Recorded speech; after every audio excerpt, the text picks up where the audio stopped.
independent agencies. What does that actually mean? So, now, a quick question, Clive. What's the difference between an independent agency, a group? What's your take on that? Well, our definition of an independent agency is one where the management have either, i.e., the people who work in the business, control the financial ownership or the decision making, and that's real decision making. So S4 Capital happen to be members because their share structure gives the management of S4 Capital through their B share structure full control in terms of management decisions. So that's how they get in. So it's about the people who work in the business having the control over it. And S4 Capital, is that Sir Martin Sorrell? That is Sir Martin Sorrell, The yes. very Sir Martin Very Sorrell so, yes. is a member of the Alliance of Independent He is a Agents. member. He is a member of the Alliance and a very good supporter. You know, we do a number of things with him. He does a masterclass each year. So we're hoping to announce the one for him later on, which hopefully will be November, December. Yeah, intriguing guy. I've listened to him once and met him only once, but yeah, very, very, very amazing guy. Okay, so the Alliance of Independent Agencies, independence being those owner decision maker type people, and you've got 112 members, which is a fantastic number. In our sector, there's lots of other organisations out there that support agencies. There's people like Agency Collective, Agency Hackers. How do you see you guys being different to what they offer? What's different about the alliance? There are two things really. One, we in the industry we represent the independent agencies. So I sit on the Advertising Association Council. We're members of the Advertising Association, which is if you like, the big tent where all the trade bodies for the marketing advertising industry kind of come together. And through this year and in the past, we debate issues on behalf of the independent agencies, and we've had one recently in the Houses of Parliament around payment terms, which we might come on to talk about later. So we will champion issues that affect all agencies, irrespective of members. That's one side of it. Then the other side of it is we support the agencies, as those other groups do. I think the difference between us is that we represent everybody in the agency, and we are therefore not just C-suite focused. Okay. And I think, you know, Agency Hackers and Agency Collective and Agency Nomics and businesses like that, they do a great job, but their focus tends to be on the owner managers and the senior people within it. For us, the CEOs are one constituent part. And we represent everybody within the agency itself. So from entry-level people, finance people, creative people, talent people, and so on. We have 10 action groups that does that. So I'd say that the big difference with the Alliance is that we represent everyone in the agency, not just one aspect of it.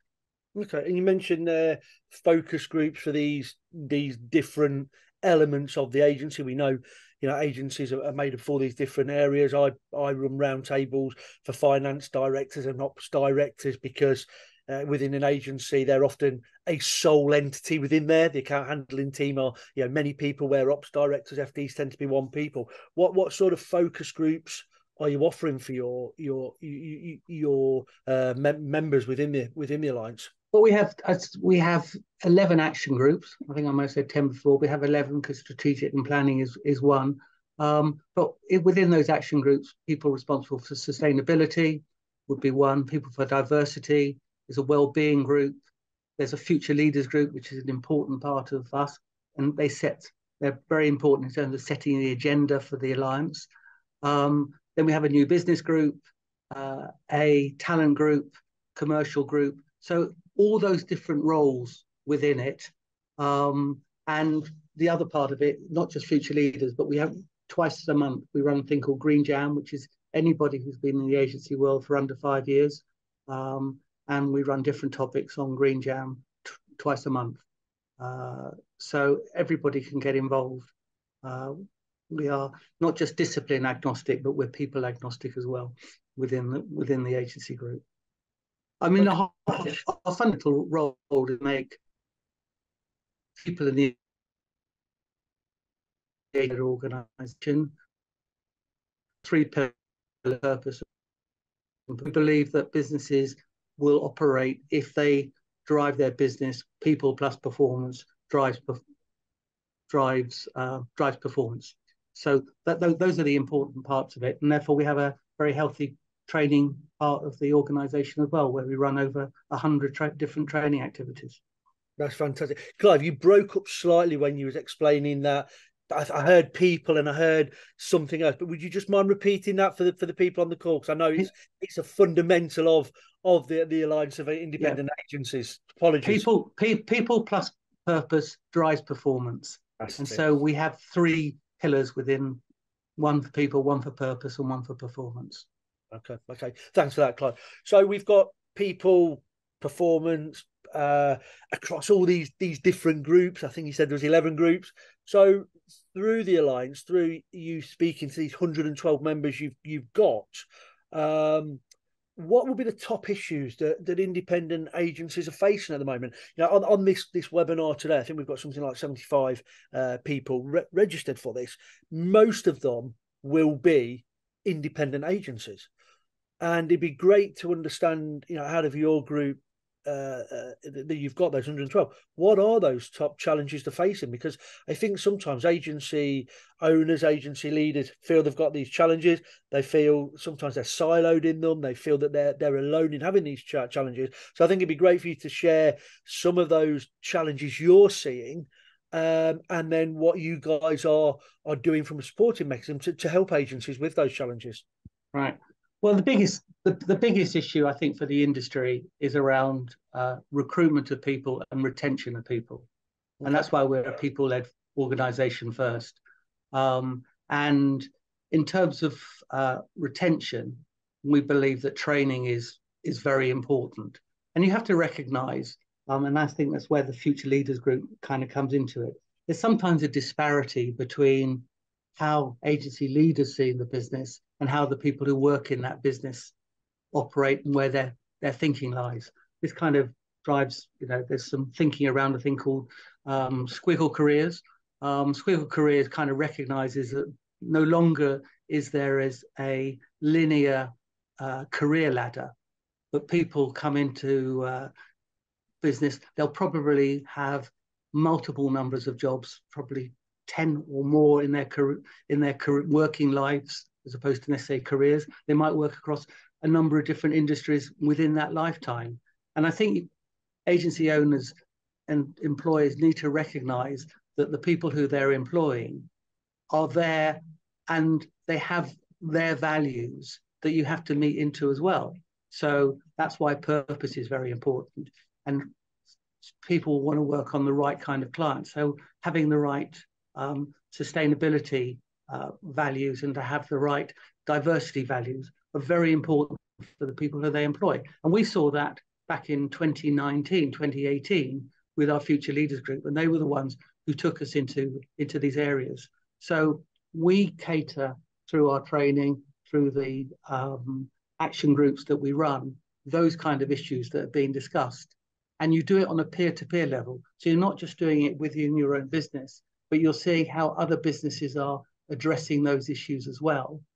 And by involving people, not just at board level, but throughout the business in industry issues, makes them more engaged in the industry than they perhaps would be if they were kind of striving to do that when they get to later stage within their careers. And they bring all that knowledge and experience back into the agency to make it a better place. So I think that's an important part in terms of retention.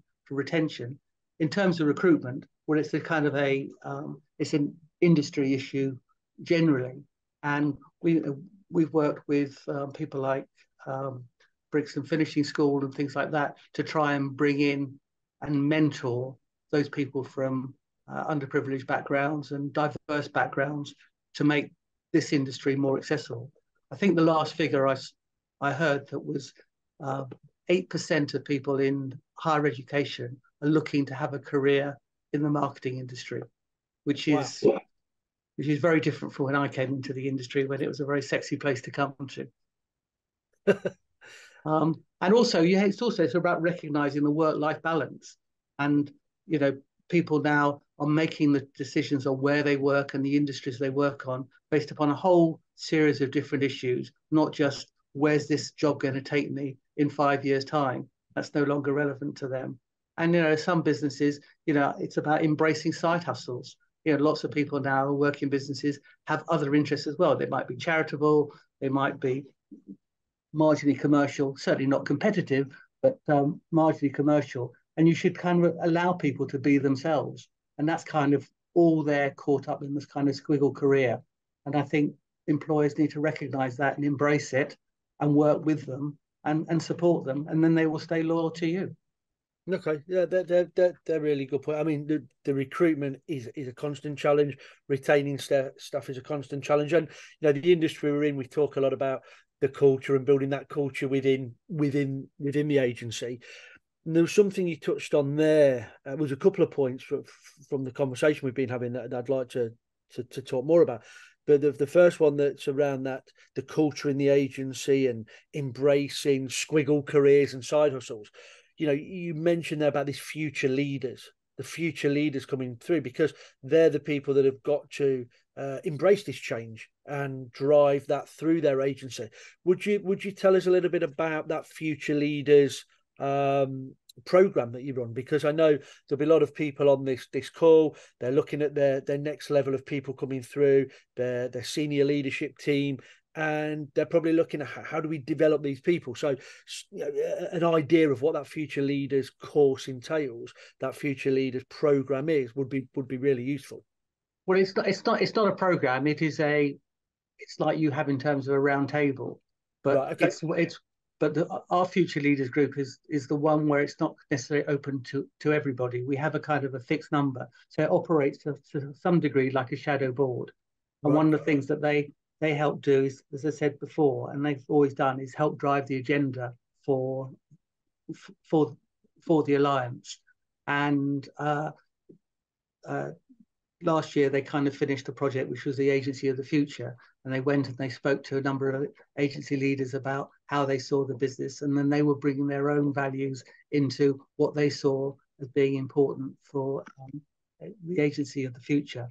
So those issues, I think, they are probably slightly ahead in terms of understanding what our businesses need to take into account, and which is more than just the revenues and the balance sheet, but more in terms of those kind of people issues that you need to embrace within your business. So it's ever evolving, and it's divided into two. So you can select yourself, but also agency leaders can select people from their own organization to be part of our future leaders board. But that number's 15 people in total. Okay. And you also mentioned that you do various training courses across the whole agency for different people within the agency, the account management team, etc. Do you want to expand on that a little bit as well, Clive? Because I know lots of agency leaders I work with, they've got their account management teams coming through. There can often be some, I'll use the word frustration around how that team's operating. One of the terms I hear a lot is lack of commercialism. And I think as an industry, we don't do enough to train those teams in what commercial is, what good looks like, etc. So anything that you guys do around that would be really useful to understand, because it's such a huge topic in agencies that I see. We do two types of training. One which is 90-minute sessions, and that kind of covers everything from things like those commercial issues that you've talked about and presentation skills, as well as things like mental health first aid programs.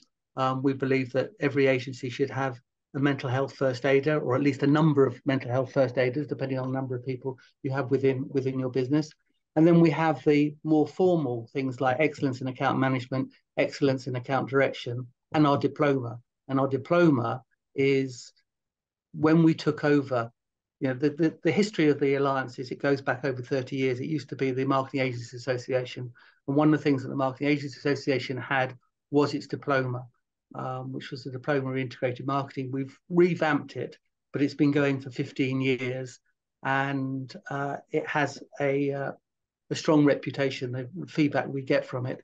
And that operates over 6 months and covers all of those aspects of business. And it's now called the Diploma of Strategy, Creativity and Communications. And so that will cover over those 11 modules over 6 months. One, there'll be a live brief that will be at the heart of it. And secondly, there'll be all those issues that you're involved in. And the people we have on it come from planning, come from creative, as well as account management. So it's not just geared towards account management, but all those skills that you would need to have within a comms agency. So that's the more formal part of it. And then the 90-minute sessions are things that one kind of does ad hoc. But again, I'll repeat that all this stuff is done on a cross-agency basis. So I think it's really important that people who do the same job at the same level kind of come together and therefore can learn together, and therefore not only be able to network amongst their peers, but also build relationships that can take them through a working lifetime, which is the same thing. You will have your network of business owners, but you probably only started to build that when you were later in your career. We think this is something that you should start a lot earlier, and we start it through action groups and through our training as well. Yeah, I think what the Alliance of Independent Agency does is fantastic, Clive. And one of the reasons I wanted to get you on this A Game webinar is because on my travels across the agency landscape, I'm constantly being asked for things that you guys offer. Do you know anyone that does good commercial training? How do we improve the knowledge in area X, Y, and Z? And I was like, I know Clive, I know there's this whole organisation that caters for the type of things that my clients and agencies I come across are asking. So it's great to get you on there and just let you talk about what you actually do and what you've been doing for these 112 members that you've now got. So I think it's really, really good for the industry as a whole. I just have to say, Jay, that one of the things I keep on saying to the team, and it's not just me by any stretch of the imagination, we've employed a very effective team, is less is more. Unfortunately, that's one kind of thing I say to the team that they don't really take on board, because we do a hell of a lot. And I would encourage anybody listening to go onto our website, which is www.allindependentagencies.org, because when you talk about training, and we run over 100 training activities a year, I probably haven't done justice to all the things that we do, but it's all there on the website and it's very well set out. So where I have singularly failed probably this morning will be well covered by going onto our website and looking at what we do. I don't think you failed, Clive. I think just getting the you on here and people understanding that there is a trade body for those agencies to reach out to is fantastic. Now, I know you mentioned something really early on in this webinar, and it was about payment terms. And I know, from a finance background, one of the things I was always trying to calculate, I think I probably can still remember the equation, is how long does it take to get paid? And over the years, that has only got longer. So you mentioned earlier that the Alliance are trying to tackle that as a real issue for agencies. And I know there'll be my clients on here that have frustrations with their clients, putting in 60, 90 days terms, but then actually getting paid on 110, 120 days. Do you want to just tell us a little bit around what this kind of started, we've known it's been an issue some time, but we're part of the debating group. So members of the Advertising Association kind of come together and we have a debating group where we debate things in the Houses of Parliament. And we hosted a debate last month, July, on which was the motion was late payments by big companies to small companies should be subject to legislation. And you know, to some degree, it's a no-brainer. But the response that we had to that has been huge. The number of people say, yes, it's a real problem. We knew it was a problem, but it's got even bigger. So what we are looking to do now, and we're pulling together the various bits, is to get a petition together, which will allow it to be debated on the floor of the House of Commons. But for that, we need at least 10,000 votes and going up to 100,000 votes to build it to become something part of legislation. We have heard, but is yet to be confirmed, that Labour might be making it part of their manifesto for next year's election. That will be interesting to see, because it's an area which many people have tried to tackle, but too many people have really sat on the fence. And we as an organisation, and we encourage our members to sign up to the prompt payment pledge, which means you pay people in 30 days. But the late payments is not just about payment terms, but actually being paid late on top of that. And we've been prepared to call out companies like AB and Bev, where the average payment terms are 117 days, to say that it's just not, you just can't do business on that way. But at the moment, the only real retribution is either charging interest of 8%, which wouldn't really, most agencies certainly wouldn't charge their clients interest on that thing, because they wouldn't want to ruin a relationship, or naming and shaming, which there are websites that kind of do that, and that doesn't really work as well, because people don't really care. So there needs to be better legislation, things which are more teeth, and we want to do that. But we have to do it with other people. We will help lead it and we will help drive it, but we want other organisations to kind of come in and make it reality. Well, that's definitely a worthwhile project, because late payment term, you have extended terms, the payments come late, and you essentially, as an independent agency, is helping the cash flow of large corporates. And it's also important that agencies themselves kind of adhere to that as well.